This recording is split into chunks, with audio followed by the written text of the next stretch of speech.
بسم الله أعوذ بالله من الشيطان الرجيم بسم الله الرحمن الرحيم والصلاة والسلام على أشرف المرسلين سيدنا وحبيبنا محمد وعلى آله وصحبه أجمعين. أما بعد, j'espère que vous allez bien. Donc il nous reste 3 heures aujourd'hui et 2 heures la semaine prochaine. Hein.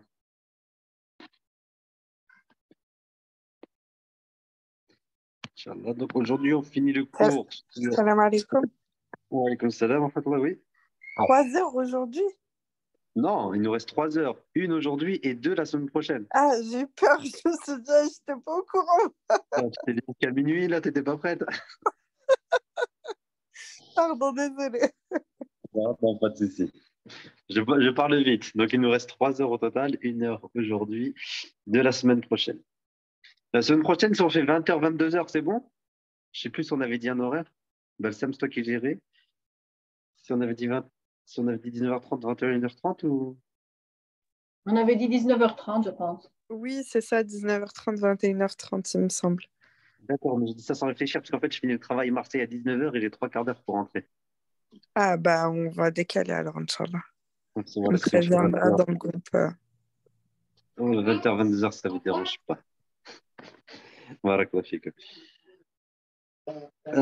Du coup, on était sur le cours du halal, c'est la fin du cours. Sur le halal, il nous reste plus que 2-3 diapos à voir. Alhamdoulilah, avec tous les débats, vous avez bien compris l'objectif de ce cours.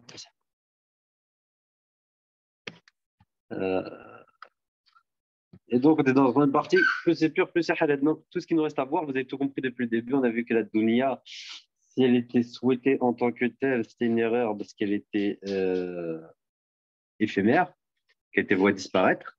On a revu les versets, il y en a plusieurs d'ailleurs dans le Coran dans lequel Allah Azza wa Jalla la compare à une végétation. Elle est belle pour un certain temps, elle peut être belle, elle peut être attirante, mais elle finit irrémédiablement par disparaître, par faner et disparaître. Mais que aimer des choses dans la dunya, c'est normal, puisque Allah Azza wa Jalla fait partie de... Il nous a créés comme ça. Dans la création, c'est naturel d'aimer les belles choses de la dunya, que ce soit les femmes, les enfants, les biens, les montures ou autres. Mais que le wasat, le juste milieu, là-dedans, c'était de ne pas dépasser les limites avec l'amour de la dunya et que l'amour d'Allah Azza wa Jalla, de son prophète devait rester au-dessus de tout et toujours préférer l'au-delà à la vie, à la dunya, à la vie présente. Ensuite, on a vu que vis-à-vis de cette dunya, ne pas tomber dans les deux extrêmes, soit le laxisme et soit la facilité ou le simplisme, être tombé dans un simplisme naïf, rigoriste, en se disant tout est haram, tout haramisé pour faire preuve de piété. Ce n'est pas ça. Il est interdit d'interdire ce que Dieu n'a pas interdit. Donc interdit d'interdire les bonnes choses.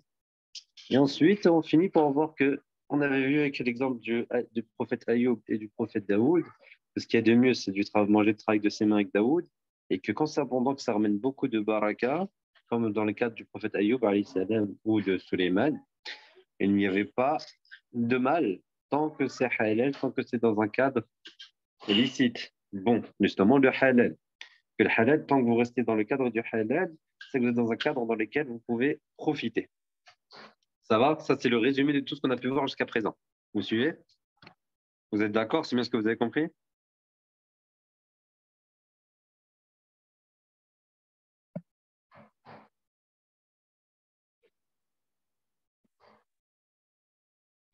Ok, pas de réponse. Si, on a compris. C'est bien ce que vous aviez en tête, quoi. Oui.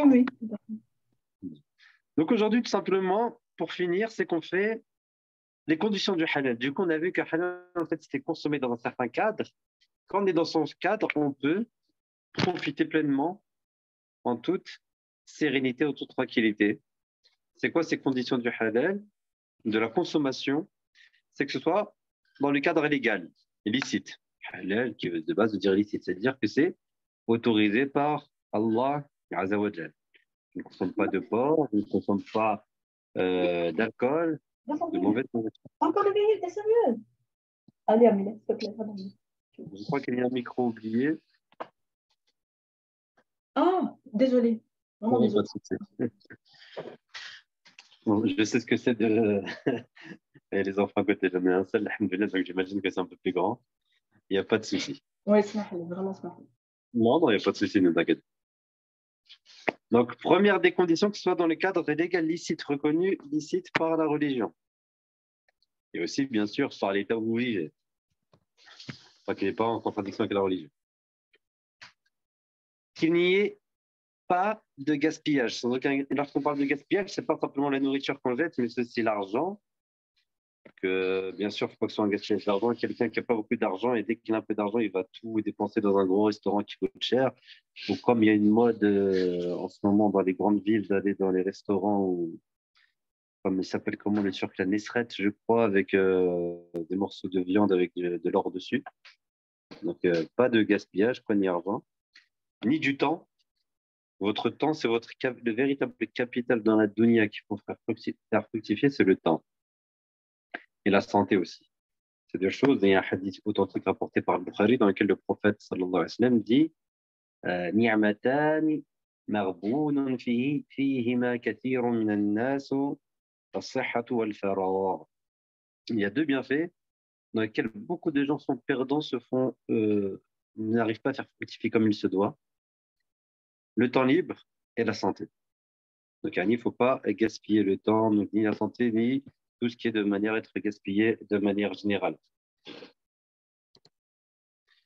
faut que votre consommation de ces choses licites ne soit pas aux dépens d'autres gens.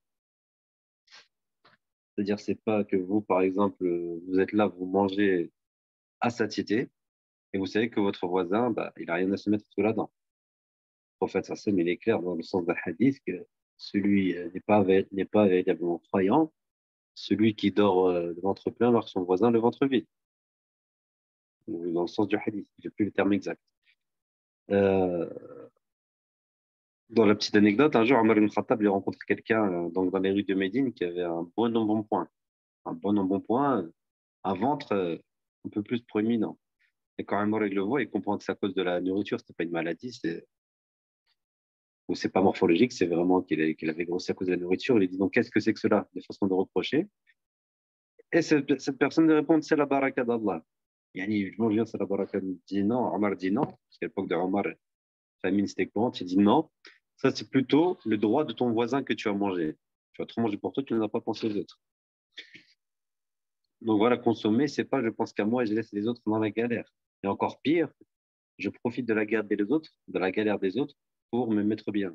C'est d'ailleurs le principe pour lequel le riba, l'intérêt usuraire, a été interdit. C'est que les riches profitent de l'état de pauvreté des pauvres pour s'enrichir encore plus. Donc, pas aux dépens d'autres gens. Que ce soit consommé d'une bonne façon, et d'une façon convenable. Vous mangez, c'est pas, je vais dire une bêtise, allez, une piscine de chocolat, je plonge dedans pour manger le chocolat en étant dedans.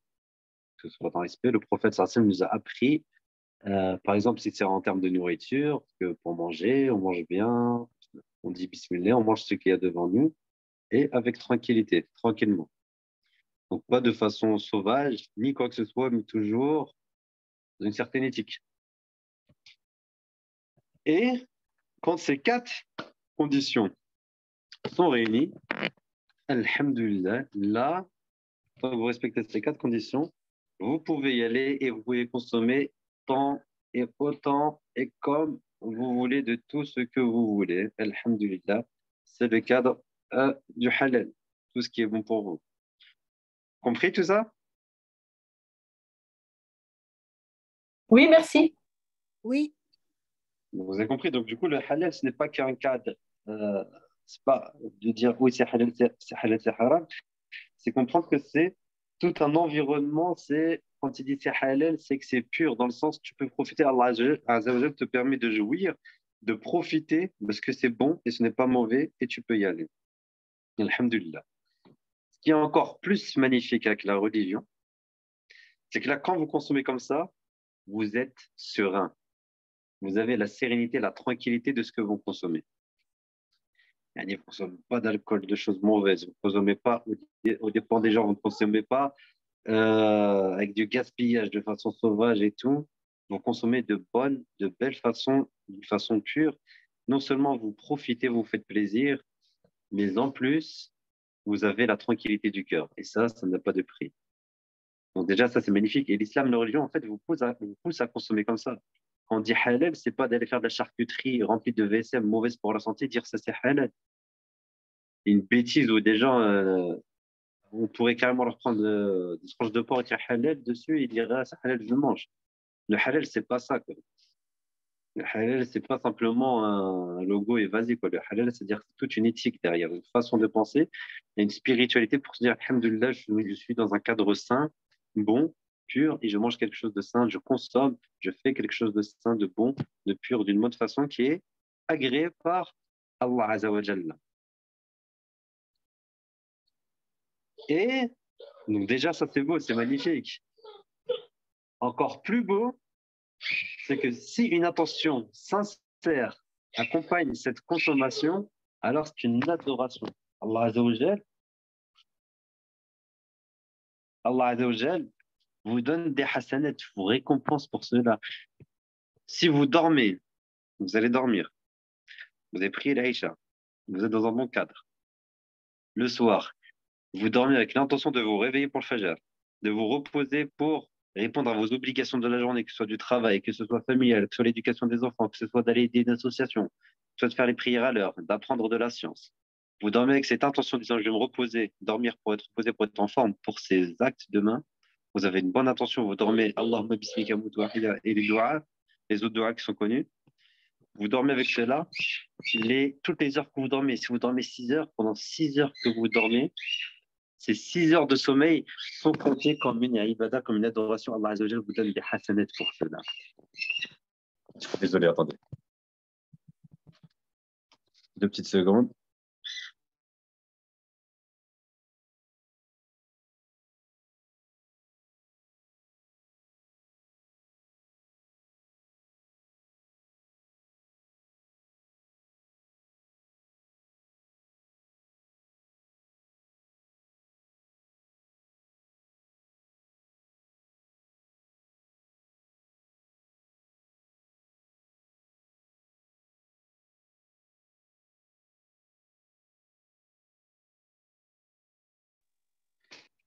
Désolé.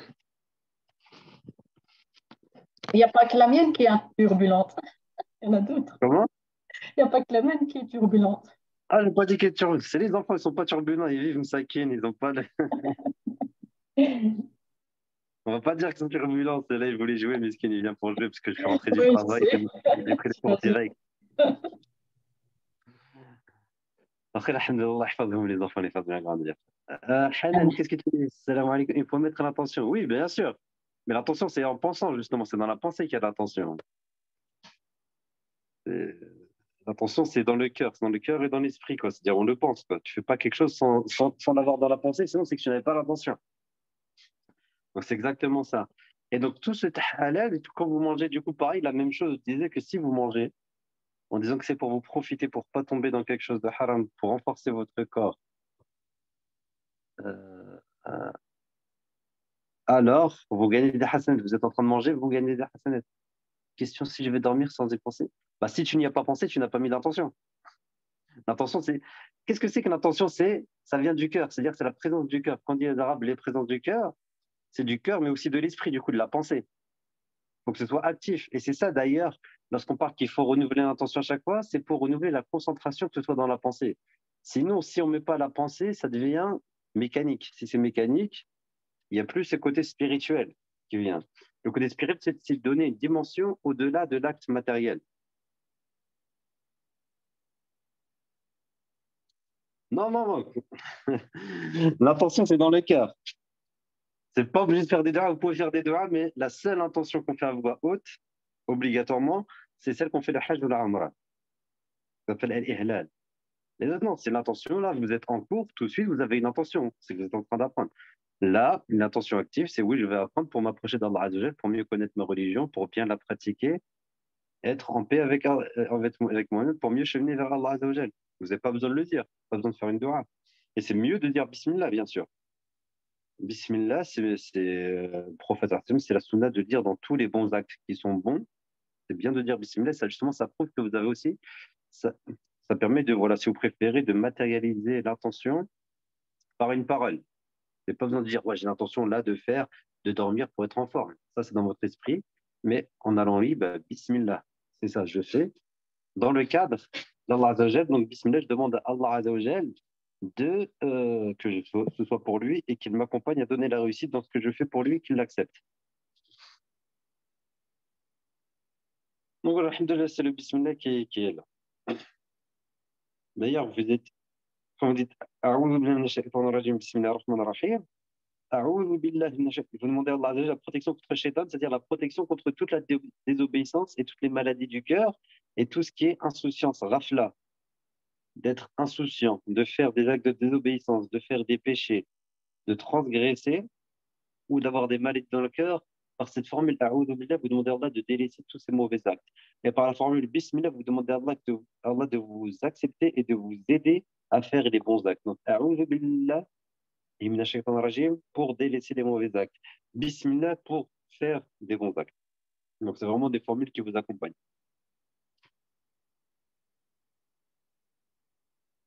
Exactement. Innamal a'malu binniyat.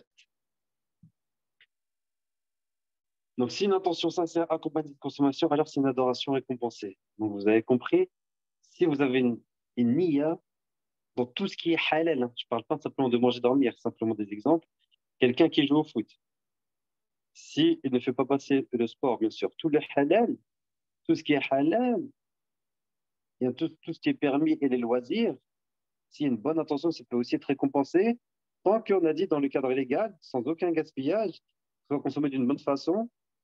On aurait pu rajouter une cinquième condition et que ça n'empiète pas sur quelque chose de plus important. Pas aux dépens d'autres gens, ni de quelque chose de plus important. Quelqu'un qui va jouer au foot, qui a de bonnes intentions, quand il va jouer au foot, il se dit, je vais jouer au foot, c'est un sport que j'aime bien, c'est halal, Allah m'a permis, et ça me permet de garder en bonne santé. Et pourquoi pas, si je suis une star, bah, au moins par le comportement, si je deviens connu, d'aider des nobles causes, d'avoir de l'argent pour des nobles causes. Et en plus, ça permet d'avoir mon corps en bonne santé pour exploiter, pour bien faire mes actes d'adoration et ainsi de suite. La personne, si elle a une intention comme ça, ou simplement de se dire, bah, c'est mon sport hebdomadaire, pour me garder un corps, parce que mon corps, c'est un manège d'en prendre soin, c'est un dépôt, que je vais te questionner sur comment j'ai pris soin de mon corps. La personne, elle va jouer au foot, elle se fait plaisir, elle s'amuse en jouant au foot, elle gagne des hasanats. Tant que, lorsqu'elle va jouer au foot, c'est pas qu'elle délaisse ses prières. Elle va jouer au foot à 16h de l'après-midi, elle finit à 21h, elle n'a pas prié la Asr, le Maghreb et c'est l'heure du Aïcha. Il faut toujours dans le cadre légal, licite. Vous avez compris tout ça? Oui, merci. D'ailleurs, et on va continuer, c'est pas encore, déjà, ça c'est magnifique, encore plus beau encore, on va finir encore par quelque chose de plus beau, c'est que Allah Azzawajal a mis dans le licite, dans le halal, de quoi se passer de l'illicite du haram. Il y a tout dans le halal qui vous permet de vous passer du haram. Les gens, aujourd'hui, on est dans une société du plaisir, de la shahwa, du désir, mais de la pulsion du désir, dans le divertissement. Et malheureusement, il y a beaucoup de choses qui sortent du cadre illicite de l'islam. Parmi les choses dans lesquelles les gens vont beaucoup se faire plaisir, c'est des soirées où il y a des danses mixtes, où il y a de l'alcool, la musique très forte, et ainsi de suite. Et les gens vont faire cela pour s'amuser. Dans l'islam, alhamdoulilah, il y a plusieurs autres façons de s'amuser. Déjà, le soir, généralement en islam, de manière générale, ça c'est un petit conseil perso si vous faites des mariages, des événements. Essayez de garder la soirée pour les moments les plus spirituels et les moments plus festifs en journée. C'est la sunna du prophète, sallallahu alayhi wa sallam. En journée, ça s'amuse, vous pouvez mettre un peu de musique.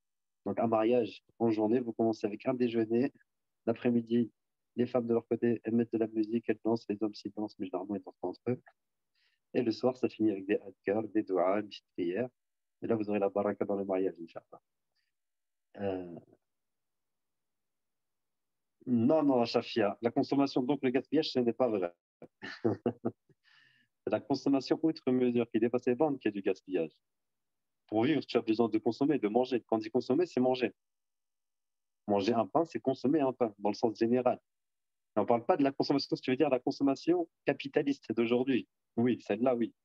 Mais attention, le mot consommation, littéralement, c'est manger, c'est consommer. Se marier qu'une femme, on va appeler ça consommer un mariage. C'est-à-dire, on y est.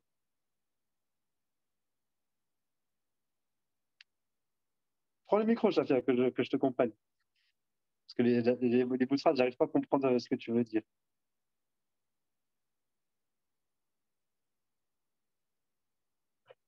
Non? Tu as honte aujourd'hui, tu vas pas prendre le micro?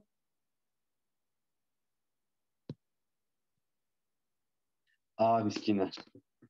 Allah Shafik, faire te rendre ta voix. On puisse encore t'entendre et que tu profiter de tes sagesses. J'ai pas compris ta phrase, mais la consommation de manière générale, comme j'ai dit, c'est tout. Consommer, c'est tout. Et justement, halal, c'est consommer dans un cadre bon et pur, sans faire de gaspillage. Gaspiller, c'est consommer outre mesure, parce qu'il n'y a plus besoin. Et je disais donc, Allah Azzawajal nous a mis dans le halal de quoi se passer du haram. Donc voilà, ceux qui veulent aller se divertir pour passer un bon temps, nous, on peut se passer du temps. Le prophète, sallallahu alayhi wa sallam, vous lisez sa sira, vous lisez des hadiths, vous allez voir qu'il s'amusait. Des fois, il faisait des blagues avec ses amis, il rigolait, ce n'est pas interdit. Il passait du temps avec ses femmes, il jouait avec ses femmes. Aïcha leur a rapporté qu'elle jouait avec lui. Des fois, il faisait des courses, ou parfois autre chose, et ainsi de suite. Donc, Allah nous a mis de quoi nous amuser sans tomber dans le haram. Un homme qui est attiré par une femme, ce n'est pas hors mariage. Allah, il a mis un cadre légal, le halal, qui est le mariage. Donc, il peut profiter avec cette femme, il aime passer du temps avec elle, un dîner romantique en tête à tête, à la chandelle, comme on dit, ou je sais pas quoi, et ainsi de suite, et avoir des enfants avec elle, oui, dans le cadre du mariage. Et si c'est dans le cadre du mariage halal qu'il a fait avec l'intention pour plaire à Allah Azzawajal, tout ça, c'est des hasanats. Mais s'il a fait hors mariage, tout ça sont des péchés graves qui le plongent en enfer, qui plongent cette personne en enfer.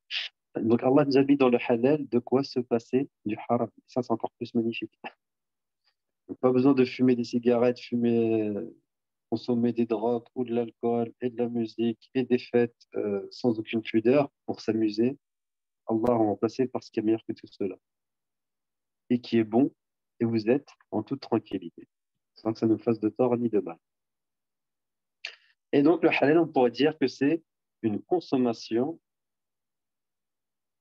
dans la quiétude et la sérénité. Le halal. Cela signifie que notre société est sortie du cadre des conditions. Oui, la société de manière générale, c'est pas une société musulmane. Donc, consommer d'une bonne façon et sans aucun gaspillage, ça, malheureusement, le gaspillage en France, je ne vais pas vous faire un cours là-dessus. Mais c'est clair, même les associations non musulmanes en parlent. Le nombre de tonnes de déchets de nourriture qui est jeté chaque année à la poubelle par les Français, ça, on peut dire que c'est quelque chose de sauvage. Les papiers, les plastiques dans les océans, c'est destructeur de la nature. Pas aux dépens d'autres gens. De vivre bien pour que dans les pays pauvres, ils aillent chercher des enfants qui aillent dans les mines pour sortir le cobalt et ainsi de suite pour faire les batteries des voitures et les téléphones et tout. Bien sûr. Et justement, on en fait partie, bien sûr qu'on en fait partie, mais c'est aux musulmans de donner la bonne image. Justement, quand on dit la bonne image, c'est pas tout le monde est beau, tout le monde est gentil, et comme on dit, et tu restes dans ton coin. C'est d'être productif avec des associations musulmanes ou non musulmanes pour participer aux bonnes initiatives pour, parce qu'il y a des bonnes choses dans cette société, mais pour combattre les mauvaises choses, pour combattre le gaspillage, pour combattre la consommation des drogues ou autre chose. Donc oui, on en fait partie, et justement, il ne faut pas en faire partie pour faire la même chose et recopier en mettant une étiquette halal dessus et se donner votre fausse bonne conscience, mais avoir une vraie confiance et de participer pour apporter les gens, les guider vers une consommation qui est bonne, spirituelle, éthique et sereine. Voici le halal. Alhamdoulilah, on est capable de le faire, Chafia, non? Tu n'es pas obligé de vivre comme dans ta société, de faire tous les dépens. Et d'ailleurs, les musulmans qui respectent leur éthique, généralement, ils sont très bien appréciés dans leur société au niveau local où ils vivent. Les politiques au niveau national, ça, c'est autre chose. Alhamdulillah.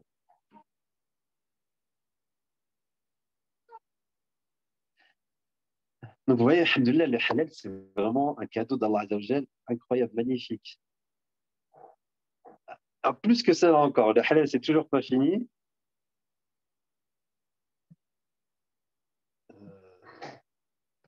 Qu'est-ce que peut aussi donner le halal? C'est que quand on agit en fonction du cadre d'Allah Azzawajal, en fait, c'est le cadre de Dieu, le halal. Le cadre de la voie de Dieu, ça donne, ça octroie, c'est-à-dire ça donne une bonne qualité de vie sur terre et de belles récompenses dans l'au-delà. Quand vous vivez dans le halal, vous vivez en bonne santé. Parce que le halal, c'est de manger des bonnes choses. Et la base de la bonne santé, c'est de manger des bonnes choses. C'est d'avoir une bonne hygiène de vie. Halal, la religion, c'est le rosle au moins une fois par semaine pour le Jumu'ah, plus 5 fois par jour pour les ablutions pour la prière. C'est une hygiène de vie, c'est une façon d'être, c'est se réveiller tôt le matin, avoir une bonne éthique avec soi-même, prendre soin de son corps, prendre soin de son environnement. Le plus bas degré de la foi, c'est de dégager du passage quelque chose qui gêne. Et quand vous vivez en fonction de cela, vous avez une bonne qualité de vie sur Terre. Et en plus de cela, Allah Azza wa Jalla vous donne encore une plus belle récompense dans l'au-delà. Yani, vous vivez dans le halal, vous êtes dans la tranquillité, vous faites plaisir, vous profitez, vous vivez une bonne vie et vous gagnez dans l'au-delà le paradis. C'est tout bénéf, comme on dit, n'est-ce pas? C'est pas incroyable, cette religion d'Allah Azza wa Jalla, Allah n'a pas besoin de vous, mais ce qu'il vous donne pour vous, c'est quelque chose qui est bon pour vous, qui vous ramène dans le bien, dans lequel vous faites plaisir et qui vous garantit une bonne vie.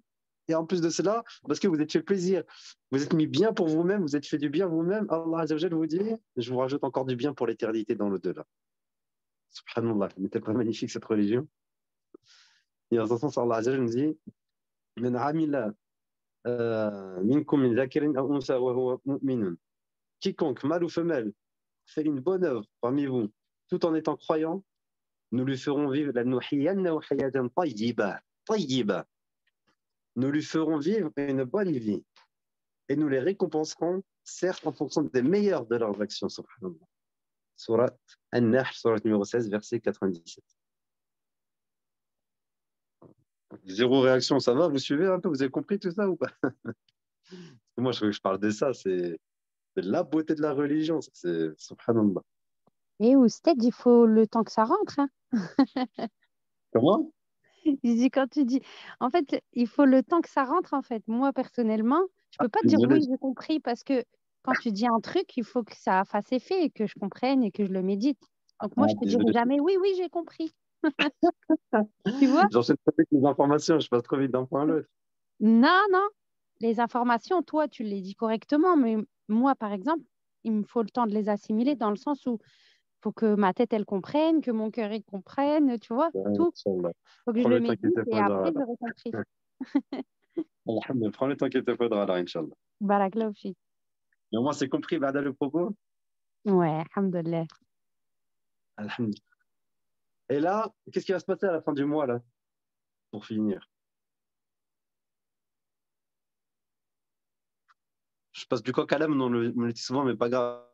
Qu'est-ce qu'il y aura à la fin du mois de juin? C'est le Hajj. Inch'Allah. Tout à fait. Et le Hajj, parmi les actes les plus importants du Hajj, il y a quoi?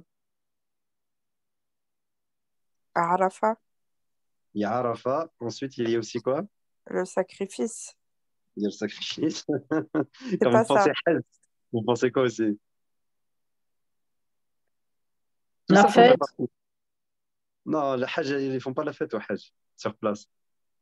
Les gens qui Bah, vont faire le il y a pèlerinage. beaucoup d'étapes quand même. Il y a le tawaf Il y a aussi. Mina, il y a Ah, Muzdalifa, il y a... le tawaf Le qui est là toute tawaf. l'année, n'est-ce pas? Mm. Le tawaf, Hajj, vraiment là toute l'année, c'est le cœur de l'adoration, le tawaf, n'est-ce pas? Mm, mm. Le pilier le plus important du Hajj, c'est Arafat, mais le cœur de l'adoration, d'être à la Mecque, c'est le tawaf. Le tawaf. Et dans la sunna, il fait partie de la sunna, donc c'est pas un acte obligatoire, mais c'est mieux, de rester une certaine dua entre le coin yéménite et la pierre noire. En fait, le tawaf, sur une partie du tawaf, il est bon, sur une partie du tawaf, de faire une dua spéciale. Cette dua, elle est tirée du Coran. C'est quoi cette dua? ربنا آتنا في الدنيا حسنة وفي الآخرة حسنة وقنا عذاب النار. Masha'Allah, ahsanti. Qui veut dire quoi? Alors, oh Allah, accorde-nous une bonne part ici-bas, une bonne part dans l'au-delà et préserve-nous des châtiments de l'enfer. Masha'Allah, ahsanti. Et j'ai pas trouvé meilleure chose que finir le cours sur le halal que parler de ça. Cette dua, elle vous résume, c'est quoi le halal? Bien vivre sur terre, bien vivre dans le delà, être protégé du feu. Donc, ceux qui ne la connaissent pas, il faut l'apprendre cette dua, c'est la base du croyant, c'est la religion. Rabbana, le halal, c'est de vivre là-dedans. Donc, alhamdulillah. Rabbana atina fid dunya hasanatan fil akhirati hasanatan wa qina adhaban nar. Est-ce qu'il y a des doigts? Des doigts. J'espère qu'il y en aura des doigts. Des questions sur ce cours?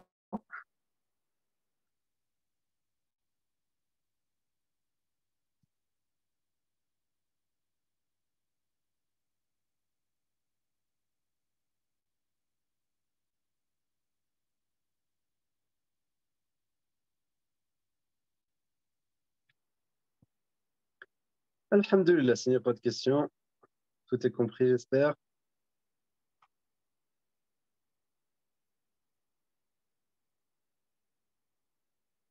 C'est parfait.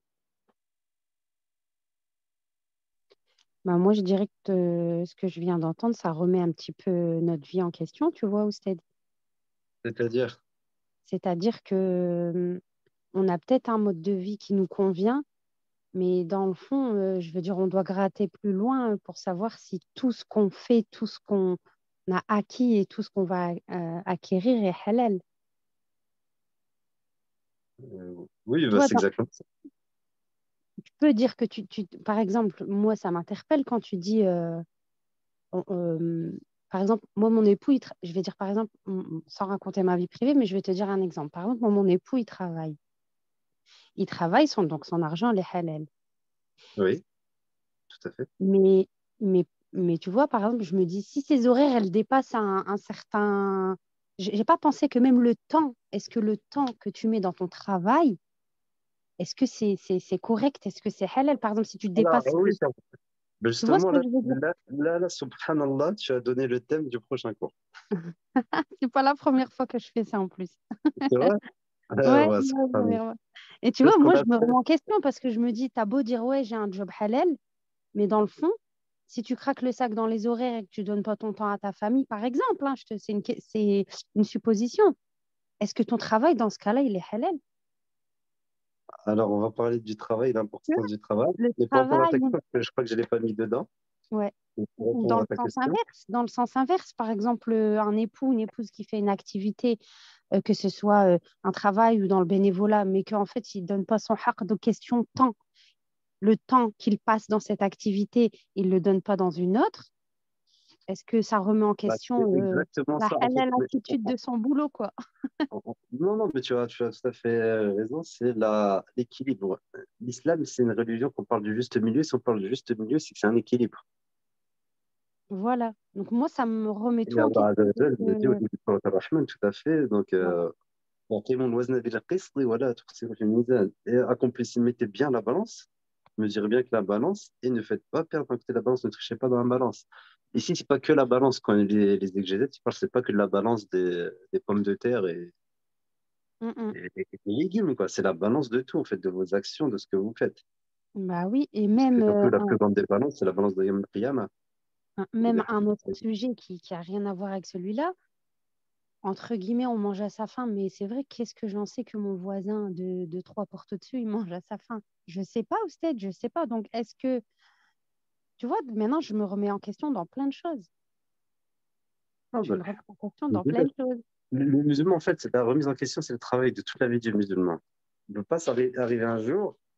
Parce que la seule demeure où vous arrivez sans aucun souci ni penser au lendemain, ni ce qui est autour de vous, et que vous profitez pleinement, c'est au paradis. Mais c'est exactement ça sur Terre. Donc et c'est pour ça, malheureusement, en fait, on est dans un monde aujourd'hui, notamment avec les réseaux sociaux, le village du monde, la mondialisation, où on a perdu le sens de la proximité. Les gens sont connectés avec des gens à l'autre bout du monde, ils ne savent même plus comment s'appelle le voisin en face. Mm. On ne sait même pas encore sur moi. La vérité, je ne sais même pas c'est qui mon voisin en face. Ça fait 6 mois que je suis là, je ne l'ai jamais vu. On a perdu la proximité. On travaille à 1 heure de la maison, on rentre, il est tard. Euh, Internet, les réseaux sociaux, tout plein de choses. On a perdu la proximité. Donc, c'est tout à fait ça. Mais en fait, le voisin aujourd'hui, ça va être plus le voisin direct, parce que là, généralement, on sait que là, on vit, le voisin direct en France, il mange plutôt bien. Mais comme avait dit un prédicateur une fois, c'est même les gens de l'autre bout du monde sont nos voisins, c'est-à-dire qu'on sait l'état dans lequel ils sont et on peut leur faire parvenir de l'aide. Donc moi, je ne peux pas être en France et vivre voilà, une vie à 100 à l'heure, mettre de côté de l'argent, me faire des restos tous les jours à 20, 30, 40 euros. Et j'envoie jamais de l'argent à mes frères ouïghours, aux frères rohingyas, ou ceux qui sont au Yémen, ou ceux qui sont en Palestine, ceux qui suivent le blocus de Gaza, en Somalie, ceux qui sont dans le Darfour, au Tchad. Et je sais qu'il y a des associations qui vont pour l'aider ou qu'il y a des actions qui sont là pour les aider. Et moi, je dis, ah non, et je ferme les yeux quand on parle de ça et je vais aller me faire un resto à 50 euros. Donc ça fait pas partie du musulman. Je dis pas que le resto à 50 euros est interdit, mais de penser à venir en aide à ces personnes, parce que si eux ne leur viennent pas en aide, si nous ne leur venons pas en aide, qui va leur venir en aide? Comme disait Martin Luther King, le mal ne réussit pas par l'action des gens de mal, mais il réussit par l'inaction des gens de bien. Mm. Ouais, c'est vrai. Tu vois, donc Donc, tu ça te va remets faire en question dans tous les domaines. bah, c'est exact, c'est la vie du musulman. C'est pour ça qu'en fait, il y a quelque chose il y a un axe qui est oublié chez les musulmans. Et en fait, c'est vrai qu'on fait des dolos, on le dit, mais il faudrait qu'on accompagne plus les gens, qu'on mette plus l'accent dessus peut-être et accompagner. Alhamdoulilah, il y a de plus en plus d'activités qui aident à le faire, notamment pendant les gîtes et les séjours. Mais c'est accompagner les musulmans, il faut qu'on apprenne chacun d'entre nous à le mettre en place, accompagner les gens à le mettre en place, comme on leur apprend à faire la prière, avoir un moment dans la journée qui est un moment de méditation. Il y a le moment de méditation, et il y a plusieurs types de méditation. Il y a la méditation de se vider le cœur, de vider la pensée et l'esprit, le Mm. moment Z. Il y a aussi méditer sur sa vie. Ce qu'on appelle en fait en islam le muhasaba ou le muraqaba. Le muhasaba, c'est demander des comptes, et le muraqaba, le fait de savoir qu'Allah Azza wa Jal, son regard est constamment ouvert. Il est constamment posé sur nous. Et donc, faire cet instant de méditation de muhasaba, de se remettre en question. La muhasaba, c'est se demander des comptes, donc en fait, de se remettre en question. Est-ce que Mm. je ne suis pas tellement dans la musique, dans le mouvement, que j'en oublie de donner une direction à mon mouvement? Ouais, ça devrait, Allahu a'lam, ça devrait être carrément une obligation en fait. Bon, Parce que sinon, comment veux-tu évoluer? Sinon, comment veux-tu t'évaluer et évoluer si tu te remets pas en exactement. question? C'est un moment qu'il faut avoir. Et les plus grands savants, notamment les salafs, les premières générations pieuses, ils disaient, Al-Hassan al-Basri, qui disait, je crois, 1 heure de méditation, mais plus agréable que 100 heures de prière, je crois, ou quelque chose comme ça. Il dirait l'importance de la méditation. Donc, c'est pour ça, c'est que, alhamdoulilah, il faut prendre ce travail de conscience. Le musulman est un être conscient, justement. Conscientisation, de se remettre en question, d'être conscient de ce qu'il fait à chaque instant. Et de ne pas se laisser berner par le divertissement et la musique et le bruit et la foule et l'information continue. Et ci et ça, et d'une action à l'autre, sans donner le sens à tout cela, quoi. Excuse-moi, Oustaz. Oui. Excuse-moi de t'interrompre. En fait, à quelle proportion doit-on donner? Si on a une belle vie, je vais dire, et qu'on doit aider les nécessiteux, est-ce que c'est tous les jours? Est-ce que c'est toutes les semaines? Est-ce qu'il y a une certaine proportion ou... Non, il n'y a pas de proportion. Allah Azza wa Jal vous a obligé une proportion minimum qui est la zakat. Quand vous payez la zakat, on va dire vous avez fait le minimum syndical, mais après, il faut un peu plus. Oui, mais la Selon zakat, chacun. c'est une fois par année et c'est pas que ça qu'il faut Oui, donner. Je présume la si zakat. tu as vu à Mais si côté de ça. quelqu'un qui arrive, quelqu'un qui a 100 000 euros et paye une zakat sur 100 000 euros, c'est 2500 euros. Et C'est suffisant imaginez, alors. je sais pas, non, je dis pas que c'est suffisant, mais si déjà, on est en France, on dit qu'on est à peu près, depuis des années, j'entends ça depuis 15 ans, qu'on est 15 millions de musulmans. Disons qu'on est 10 millions de musulmans. Sur ces 10 millions, allez, on va dire la moitié, c'est des pauvres, c'est des enfants.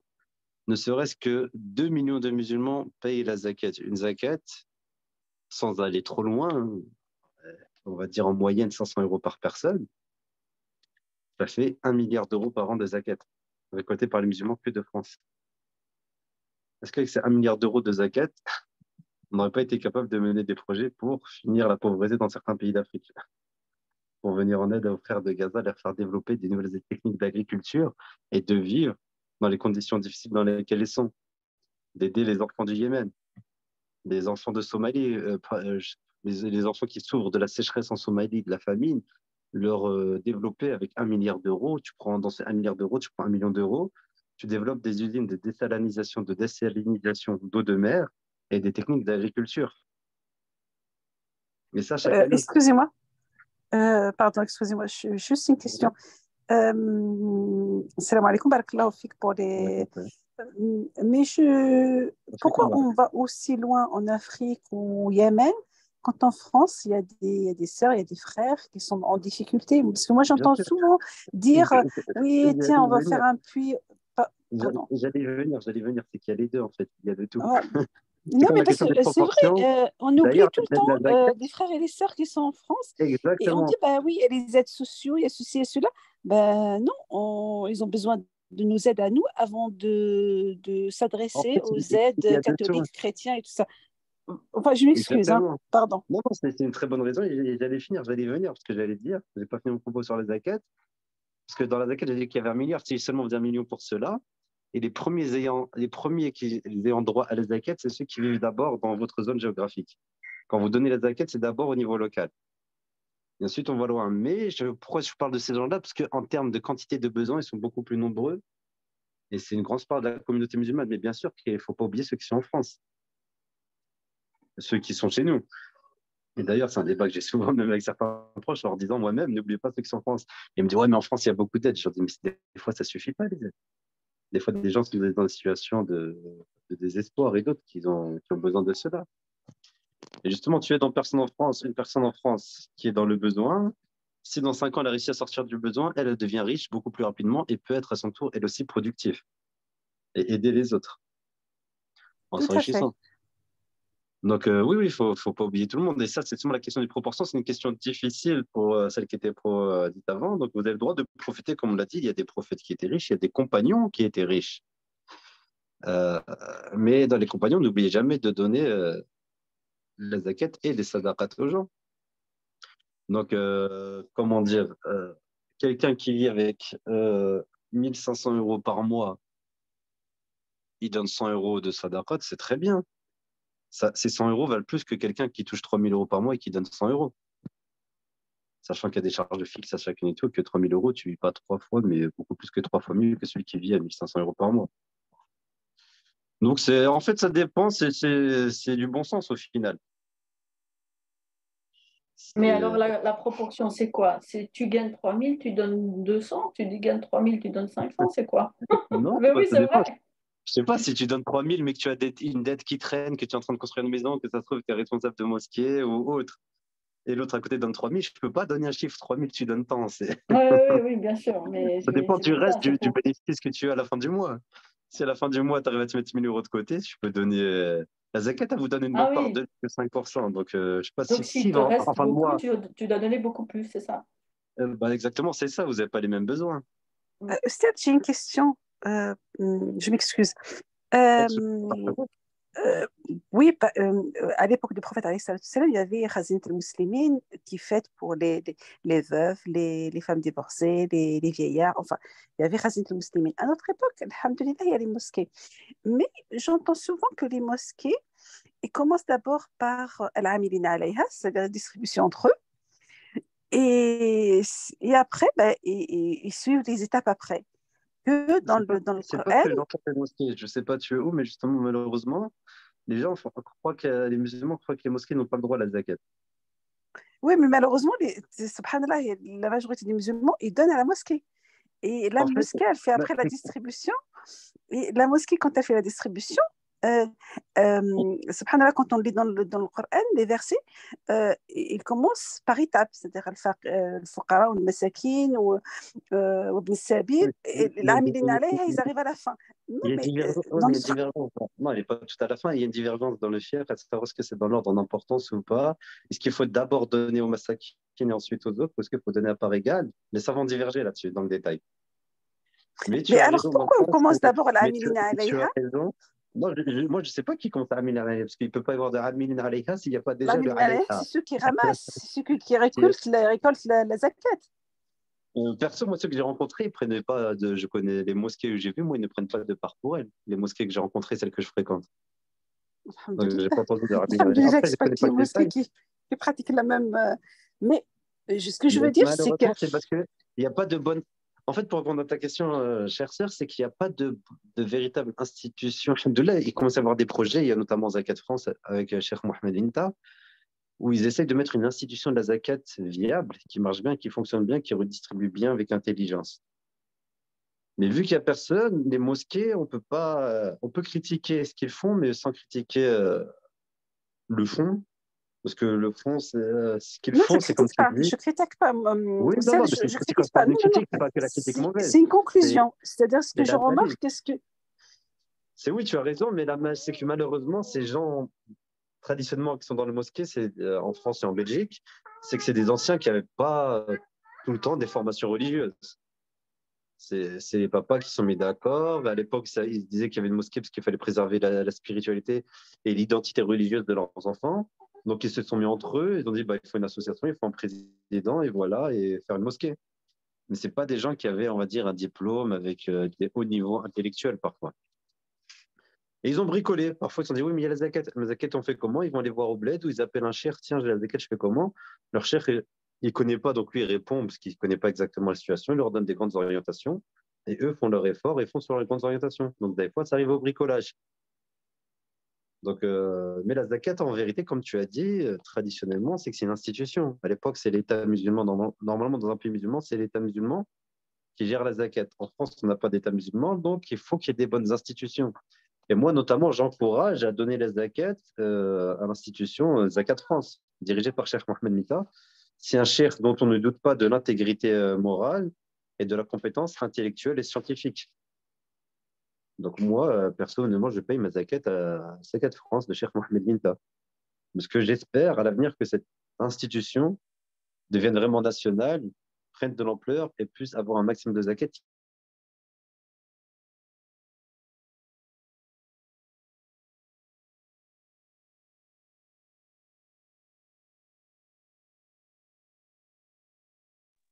Par contre, de l'autre côté, c'est vrai, il y a des mosquées, alhamdoulilah. Nous, En on est plus, dans c'est pour ça l'île que de les France. associations humanitaires à l'étranger.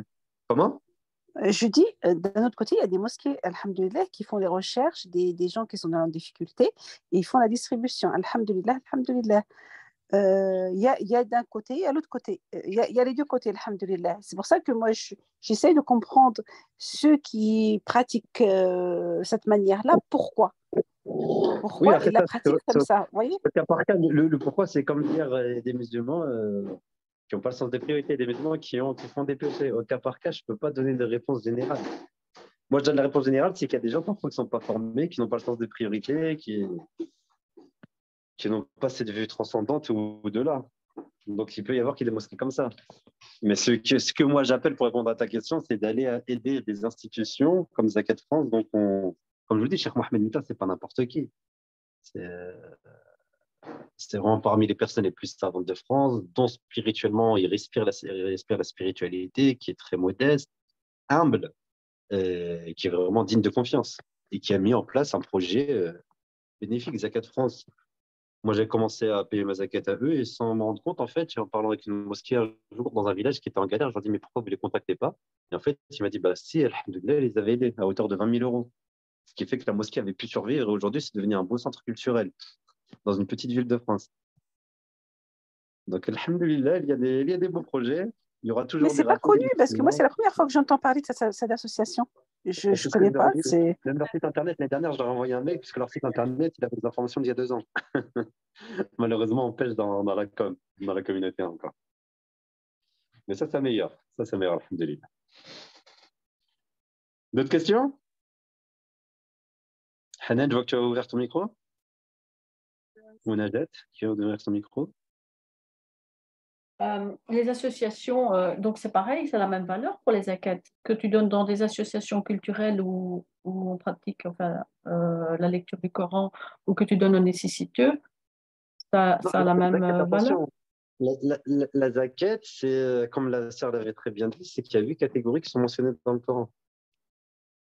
C'est la zakat, attention, parce que la zakat, ce n'est pas votre argent, par contre. C'est-à-dire, La zakat, c'est l'argent d'Allah Azzawajal. C'est-à-dire, c'est le bien d'Allah dans votre argent, c'est l'impôt obligatoire qui appartient à Dieu. oui.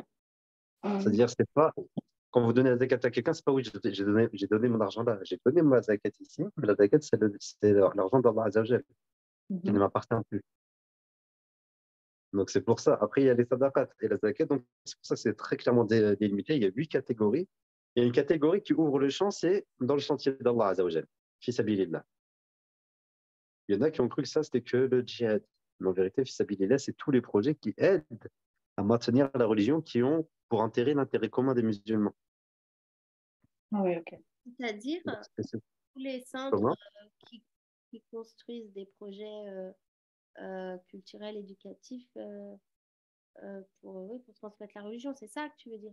Oui, donc ça exactement, parce que en fait, comme je vous disais tout à l'heure, je dis que les mosquées ne prennent pas trop la zakat, parce que les mosquées, c'est interdit de prendre la zakat. On n'utilisait pas l'argent de la zakat pour les mosquées, traditionnellement. Pourquoi? Parce que traditionnellement, la zakat, c'était une obligation de l'État de construire une mosquée, sans prendre dans l'argent de la zakat. Sauf qu'en France, on n'a pas un ministère. Je ne sais pas en Belgique c'est comment, mais en France, on n'a pas de ministère des cultes qui aide quand il y a 2000 pratiquants dans une ville ou un village ou dans un quartier, qui va leur donner de l'argent pour se construire un lieu de culte. Non, c'est pareil ici en Belgique. Hein. Comment? C'est pareil ici en Belgique, il n'y en a pas. Ok, parce qu'en Belgique, je sais qu'il y a des imams qui sont reconnus, qui sont payés par l'État, mais en France, Oui, pas du payés, tout. oui. Ah, chez vous, pas du tout, ok. Non, chez nous, pas du tout. Et donc, s'il y a besoin, ben, ils peuvent prendre l'argent de la zakat, parce qu'il n'y a pas plus meilleur projet pour une communauté qu'avoir un lieu culturel et culturel, de prière, de ressourcement spirituel, d'enseignement de la religion. Donc, les savants de l'Europe ont dit oui, les mosquées, elles peuvent prendre s'ils ne trouvent vraiment rien d'autre. C'est-à-dire que s'ils ne trouvent pas, ils ont besoin, ils peuvent prendre de la zakat. Parce que ça rentre fisabilillah, dans le sentier d'Allah Azza wa Jal. Il y a une mosquée où tu es. Oui. Toi, ton centre, c'est une association qui donne des cours, c'est ça? Il n'y a pas de mosquée là où tu es, toi? Enfin, où tu travailles. En fait, bon, il reste 2 minutes, je vais prendre cette question parce que je voulais qu'on avance, mais pas grave, alhamdoulilah, toutes vos questions. On a un peu bifurqué, mais ça rentre de toute façon dans tout ça parce qu'on est dans le chapitre des prescriptions et de tout cela. Alhamdoulilah. Moi, le centre musulman où je suis ici, c'est un centre musulman. En fait, c'est une association mère qui s'appelle le Centre musulman, qui a une mosquée et les locaux. Et moi, j'utilise les locaux, je paye un loyer avec mon association pour donner des cours aux adultes. D'accord, Inch'Allah. Donc, il y a une mosquée, il y a une salle de prière, d'accord. Exactement, oui, salle de prière pour hommes, salle de prière pour femmes. Ah, Ils l'ont appelé la mosquée Mariam. Mariam, d'accord, je retiens. On ne sait jamais, peut-être. Centre de Marseille, 50 boulevard Vial, là. Vous pouvez y aller. Ça s'appelle le Centre musulman de Marseille. L'adresse, 50 boulevard Vial. Ok, Inch'Allah. Si on veut le visiter, ils sont en vacances à Marseille. Oui, Inch'Allah. Si Dieu me le permet, là, très bientôt, je viendrai, Inch'Allah.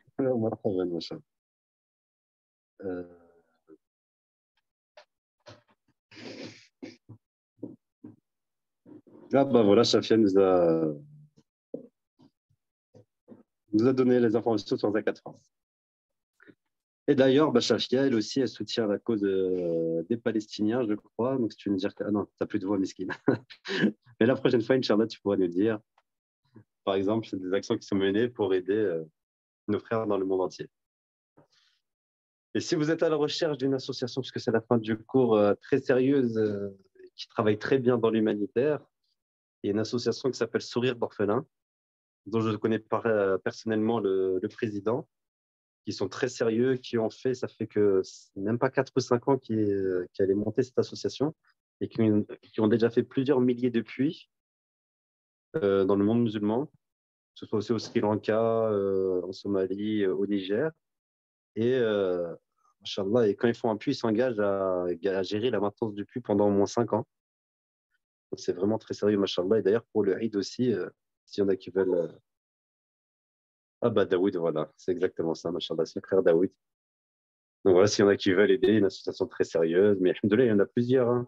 Comme je l'ai dit, il y a Chafia qui est le truc avec la Palestine, il y avait Amanati aussi, Machallah, que je connaissais comme nom, et ainsi de suite, alhamdoulilah, sans oublier les traditionnels Secours Islamique France, Firdaus Charity, Oumma Charity, alhamdoulilah. Quand c'est sérieux, qu'à prendre de la qualité, on peut bien les soutenir, bien. Il y a aussi le projet de Salih. Les projets de Salih aussi, tout à fait. Exactement. Un centre de formation en Belgique, machallah. Lumière sur l'œil, c'est la Ramaz lumière sur lumière. On espère que vous êtes au courant, famille. Donc, alhamdoulilah, il y a plusieurs voies de bien. Chacun peut aider à la hauteur de ce qu'il peut, Inch'Allah. Barakallah fikum. Est-ce qu'il y a d'autres questions, d'autres remarques? N'hésitez pas, alhamdoulilah, je suis content que ça fait interagir, ça prouve que le cours a fait sonner quelque chose chez vous. Alhamdulillah. Barakallahu fik, Question? Oustad. Oustad, salam alaikum. Moi, j'ai une question, ça n'a rien à voir. Oui, marhaban. Bismillah. Déjà, je m'excuse, j'ai eu des choses à gérer là. Du coup, j'ai fait des allers-retours dans le cours. Je n'ai pas trop suivi. Mais je voulais savoir, est-ce que l'année prochaine, bi'idhnillah, tu seras notre enseignant? Je ne sais pas encore. Je ne sais pas. Ça dépend de beaucoup de choses. Bon, ben, Inch'Allah, al-khair. Déjà, est-ce que Lumière sur Lumière va vouloir me renouveler? Je ne sais pas. Et ça dépend aussi, moi aussi, de petites choses personnelles. Inch'Allah. Ok. Mais barakallah fikum. Inch'Allah, on se voit pour la semaine prochaine pour les 2 dernières heures. Qu'Allah vous préserve, qu'Allah vous augmente encore votre motivation, envie d'apprendre la religion et qui vous donne un savoir utile, vrai, authentique, qui vous guide vers le bien et ici-bas et dans l'au-delà. Qu'Allah vous préserve toutes et tous. Subhanakallahumma wa bihamdik. Nashhadu an la ilaha illa anta astaghfiruka wa atubu ilayk. وصلى الله على سيدنا محمد وعلى اله وصحبه اجمعين سبحان ربك رب العزه عما يصفون وسلام على المرسلين والحمد لله رب العالمين. Et à la semaine prochaine, Inch'Allah. Amin, merci pour ta Amin, présence. merci. Pardon.